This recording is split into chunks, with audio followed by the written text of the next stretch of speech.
1974 সালে ফরিদপুরের মধুখালীতে 129 একর জায়গার উপর নির্মাণ করা হয় চিনিকল। বর্তমানে কারখানাটির মাড়াই সক্ষমতা দৈনিক 1016 টন হলেও বছরের বেশিরভাগ সময় বন্ধ থাকে।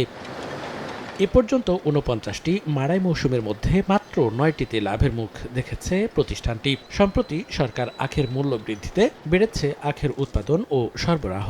কৃষক বলছেন, নতুন উচ্চ ফলনশীল জাত না থাকায় আখের উৎপাদন কম হচ্ছে। আর কর্মচারীরা বলছেন, মাড়াই মেশিন পুরাতন হওয়ায় উৎপাদন হচ্ছে ধীর গতিতে। এই আধুনিক যুগে এই মেশিনারি দিয়ে এই চিনির কল টিকায় রাখা সম্ভব না। লাভবান করতে হলে আমাদের সুগার মিলের যে যন্ত্রপাতি এটা আধুনিকায়ন করতে হবে। আমরা মনে করি এই প্রতিষ্ঠানটি বাই প্রোডাক্ট একটা কিছু হওয়া দরকার, যাতে সারা বছর এটাকে চালিয়ে রাখা সম্ভব হয়। আখের নতুন কোনো হাইব্রিড বীজ আসতেছে না।